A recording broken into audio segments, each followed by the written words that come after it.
ಮೈಸೂರು ವಿವಿಯಲ್ಲಿ ಪ್ರಾಧ್ಯಾಪಕನ ಕರ್ಮಕಾಂಡವೊಂದು ಬಯಲಾಗಿದೆ. ವಿದ್ಯಾರ್ಥಿನಿಯರನ್ನು ಟಾರ್ಗೆಟ್ ಮಾಡಿ ಅಂಕ ತಿದ್ದಿ ಕಿರುಕುಳವನ್ನು ಕೊಡ್ತಾನಂತೆ ಈ ವ್ಯಕ್ತಿ. ನಮ್ಮ ಸಂಸ್ಕೃತಿಯಲ್ಲಿ ಮಾತೃದೇವೋಭವ, ಪಿತೃದೇವೋಭವ, ಆಚಾರ್ಯ ದೇವೋಭವ ಅಂತ 3ನೇ ಸ್ಥಾನ ಕೊಟ್ಟಿದ್ದೀವಿ ಗುರುಗಳಿಗೆ. ಆದರೆ ಗುರು ಒಬ್ಬ ವಿದ್ಯಾರ್ಥಿನಿಯರನ್ನೇ ಟಾರ್ಗೆಟ್ ಮಾಡಿ ಬೇಕಾದವ್ರಿಗೆ ಮಾರ್ಕ್ಸ್ ಕೊಟ್ಟು ಬೇಡದೇ ಇದ್ದವ್ರಿಗೆ ಮಾರ್ಕ್ಸ್ ಕೊಡದೆ ಅದೇ ಮಾರ್ಕ್ಸ್ ವಿಚಾರಕ್ಕೆ ವಿದ್ಯಾರ್ಥಿನಿಯರ ಜೊತೆ ಅಸಭ್ಯವಾಗಿ ವರ್ತನೆ ಮಾಡ್ತಿದ್ದಾನೆ ಅನ್ನೋ ಆರೋಪ ಕೇಳಿಬಂದಿದೆ. ಈ ಆರೋಪಕ್ಕೆ ಪುಷ್ಟಿ ಕೊಡುವ ಆಡಿಯೋ ಕೂಡ ಒಂದು ವೈರಲ್ ಆಗಿದೆ. ದೈಹಿಕ ಶಿಕ್ಷಣ ವಿಭಾಗದ ನಿರ್ದೇಶಕ ಡಾಕ್ಟರ್ ಸಿ ವೆಂಕಟೇಶ್ ಅನ್ನೋ ಮಹಾನ್ ಭಾವನ ಆಡಿಯೋ ವೈರಲ್ ಆಗಿರೋದು. ವಿದ್ಯಾರ್ಥಿಗಳನ್ನು ಕೇಳಿದ್ರೆ ಆತ ನೇಮಕಾತಿ ಆಗಿರೋದೇ ಅಕ್ರಮದಲ್ಲಿ. ಈತ ಮೈಸೂರು ವಿವಿನಲ್ಲಿ ಇಂಥದ್ದು ಸಿಕ್ಕಾಪಟ್ಟೆ ಅಕ್ರಮ ಮಾಡಿದ್ದಾನೆ. 5,000 ರೂಪಾಯಿ ಟ್ರ್ಯಾಕ್ ಸೂಟ್ಗೆ 12,000 ರೂಪಾಯಿ ಪಡಿತಾನೆ. ಇಂಥದ್ದೆಲ್ಲ ಅಕ್ರಮ ಬಹಳಷ್ಟಿದೆ ಅಂತ ವಿದ್ಯಾರ್ಥಿಗಳು ದೂರಿದ್ದಾರೆ. ಮತ್ತು ಇದೇ ನೋಡಿ ವ್ಯಕ್ತಿ ಡಾಕ್ಟರ್ ಸಿ ವೆಂಕಟೇಶ್ ಸುಟು ಬುಟ್ಟು ಹಾಕ್ಕೊಂಡು ಅಫಿಷಿಯಲ್ ಆಗಿ ಕಾಣ್ತಾರೆ. ಆದರೆ ಹೆಣ್ಮಕ್ಳಿಗೆ ವಿದ್ಯಾರ್ಥಿನಿಯರಿಗೆ ಫೋನ್ ಮಾಡಿದಾಗ ಈ ಅಫಿಷಿಯಲ್ಲು ಇದೆಲ್ಲ ಮರ್ತು ಬಿಡ್ತಾರೆ ಮಾನ್ಯರು. ಇದೇ ವ್ಯಕ್ತಿಯ ಕಿರುಕುಳ ಅಂಥೇಳಿ ವಿದ್ಯಾರ್ಥಿನಿಯರಲ್ಲಿ ಆರೋಪ ಮಾಡ್ತಿರೋದು. ಮತ್ತು ಅಂಕಪಟ್ಟಿ ನೀವು ಗಮನಿಸ್ತಾ ಇದ್ದೀರಿ, ಭಾಳ ಕ್ಲಿಯರಾಗಿ ಗೊತ್ತಾಗುತ್ತಲ್ಲ. ಕೆಲವೊಂದನ್ನು ತಿದ್ದಿರೋದು, ಕೆಲವೊಂದನ್ನು ಜಾಸ್ತಿ ಮಾಡಿರೋದು, ಕೆಲವೊಂದನ್ನು ಕಮ್ಮಿ ಮಾಡಿರೋದು, ಬೇಕಾದವ್ರಿಗೆ ಮಾರ್ಕ್ ಕೊಡೋದಂತೆ, ಬೇಡದೇ ಇರೋರಿಗೆ ಮಾರ್ಕ್ ತೆಗೆಯೋದಂತೆ, ಮಾರ್ಕ್ ವಿಚಾರಕ್ಕೆ ಬಂದರೆ ಏನೇನೋ ಮಾತಾಡೋದಂತೆ. ಈತ ಮಾತಾಡಿದಾನೆ ಎನ್ನಲಾಗಿರುವಂಥ ಒಂದು ಆಡಿಯೋ ಕೂಡ ಈಗ ವೈರಲ್ ಆಗಿದೆ. ಏನಿದೆ ಆ ಆಡಿಯೋದಲ್ಲಿ ಕೇಳಿಸ್ಕೊಳ್ಳಿ. ಹಲೋ, ಇದು ಹಾಸ್ಟೆಲ್ಗೆ ಇವಾಗ ಬಂದೇನೋ ಫಂಕ್ಷನ್ ಇದೆ ಅಂತಲ್ಲ, ಬರ್ಬೇಕಾ ಅಲ್ಲಿಗೆ? ಹೌದು ಡಾರ್ಲಿಂಗ್. ಎಷ್ಟು ಗಂಟೆಗೆ? ಈಗ ಬನ್ನಿ. ಸರಿ ಆಯ್ತು. Hello, where are you? ಬಸ್ಸಲ್ಲಿ ಇದ್ದೀನಿ. ಹಾಂ, ಬಸ್ಸಲ್ಲಿ ಇದ್ದೀನಿ. ಯಾವ ಬಸ್ಸಲ್ಲಪ್ಪ?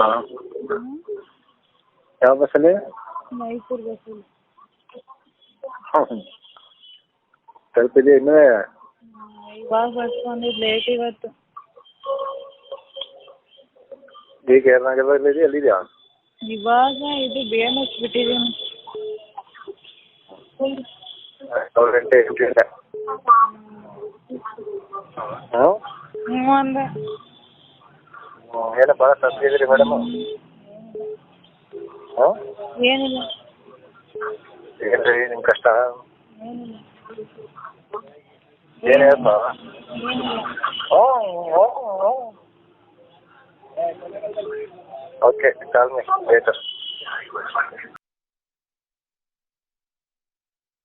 ವಿನಾಕಾರಣ ಈ ವಿದ್ಯಾರ್ಥಿಗಳ ಮೇಲೆ ವಿದ್ಯಾರ್ಥಿಗಳು ಆಗ್ತಿರೋಂಥ ಸಮಸ್ಯೆನ ನಮ್ಮ ಅಧ್ಯಯನ ವಿಭಾಗದಲ್ಲಿ ಪ್ರಶ್ನೆ ಮಾಡ್ತಾರೆ. ಅಂಥ ವಿದ್ಯಾರ್ಥಿಗಳನ್ನ ಗುರುತಿಸಿ ಅಂಥ ವಿದ್ಯಾರ್ಥಿಗಳಿಗೆ ಮಾರ್ಕ್ಸ್ ಕಮ್ಮಿ ಕೊಡ್ತೀನಿ ಅಂತ ಎದುರಿಸೋದು. ಹಾಗೆಯೇ ಈ ಬೇರೆ ಹೊರಗಡೆಯವ್ರನ್ನ ಕರ್ಕೊಂಡು ಬಂದು ನಿನ್ನ ಕೊಲೆ ಮಾಡಿಸ್ತೀನಿ, ಹೊಡಿಸ್ತೀನಿ, ಬಡಿಸ್ತೀನಿ, ನೀನು ಊರಿಗೆ ಹೋಗ್ಬಾರ್ದು, ಬೇರೆ ಊರಿಂದ ಬಂದಿದೀಯ ಅಂತ ಹೇಳ್ಬಿಟ್ಟು ನಮಗೆ ಬೆದರಿಕೆ ಹಾಕೋದು, ಈ ರೀತಿ ಎಲ್ಲ ಮಾಡ್ತಾಯಿದ್ದಾರೆ ಸರ್. ಇದನ್ನು ನಾವು ಪ್ರಶ್ನೆ ಮಾಡಿದಾಗ, ನೀನು ಯಾರು? ನಾನು ಒಬ್ಬ ಚೇರ್ಮನು. ಈ ನಮ್ಮ ಮೈಸೂರು ಯೂನಿವರ್ಸಿಟಿಲಿ ನಮ್ಮ ಡಿಪಾರ್ಟ್ಮೆಂಟು ನನ್ನ ಕೈಯಲ್ಲಿದೆ, ನಾನು ಬೇಕಾದರೆ ನಿಮ್ಮನ್ನು ಏನಾದರೂ ಮಾಡ್ಬೋದು ಅನ್ನೋ ರೀತಿ ಕೆಟ್ಟ ಕಾಲೇಜಿನ ಚೇರ್ಮನ್ ಆದಂಥ ಡಾಕ್ಟರ್ ಸಿ ವೆಂಕಟೇಶ್ವರ ಅವರು, ಅವ್ರ ಅಪಾಯಿಂಟ್ಮೆಂಟೇ ಫೇಕ್ ಆಗಿದೆ. ಸೊ ಅವರು 1994ರಲ್ಲಿ ಅವರು ಡಿಬರ್ ಕ್ಯಾಂಡಿಡೇಟು, BPED ಡಿಬರ್ ಕ್ಯಾಂಡಿಡೇಟು. ಅದೇ ವರ್ಷ ಅವರು ಬೆಂಗಳೂರು ಯೂನಿವರ್ಸಿಟಿಲಿ ಪಾಸಾಗಿ ಬಂದಿದ್ದಾರೆ. ಸೊ ಮತ್ತು ಅವರು ಗೈಡ್ಶಿಪ್ ಇದೆಯಲ್ಲ ಸರ್, ಅವರು ಟೆಂಪ್ರವರಿ ಇದ್ದಾಗಲೇ ಅವರು ಗೈಡ್ಶಿಪ್ನ ಕೊಟ್ಟಿದ್ದಾರೆ ಸರ್. ಅವ್ರಿಗೆ PhD ಗೈಡ್ಶಿಪ್ನ ಕೊಟ್ಟಿದ್ದಾರೆ. ಈ ಥರ ಎಲ್ಲ ಅವ್ರದ್ದು ಪ್ರೂಫೇ ಫುಲ್ಲು ಫೇಕ್ ಆಗಿದೆ.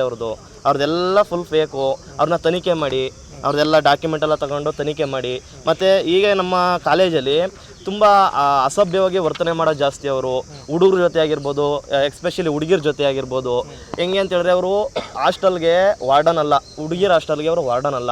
ಸೊ ಆದ್ರೂ ಹುಡುಗಿರು ವಿತೌಟ್ ಪರ್ಮಿಷನು ಅವ್ರು ಹೇಳ್ದೆ ಎಲ್ಲೂ ಹೋಗಂಗಿಲ್ಲ. ಅವ್ರಿಗೆ ಇಷ್ಟ ಬಂದವ್ರನ್ನ ಬೇಕಾದ್ರೆ 10 ಗಂಟೆ ರಾತ್ರಿಲೆಲ್ಲ ಬೇಕಾದ್ರೆ ಅವ್ರು ಫೋನ್ ಮಾಡಿದಾಗ ಅವ್ರಿಗೆ ಹೊರಗಡೆ ಹೋಗೋ ಅವಕಾಶ ಐತೆ. ಬಟ್ ಆದರೆ ಬೇರೆ ಹುಡುಗಿರುಗಳು ಏನಾದರೂ ಎಮರ್ಜೆನ್ಸಿ ಐತೆ, ನಮ್ಮ ತಂದೆಗೆ ಹುಷಾರಿಲ್ಲ, ತಾಯಿಗೆ ಹುಷಾರಿಲ್ಲ, ಈ ಥರ ಅಂದಾಗ್ಲೂ ಅವ್ರು ಲೆಟ್ರು ಬರೆದು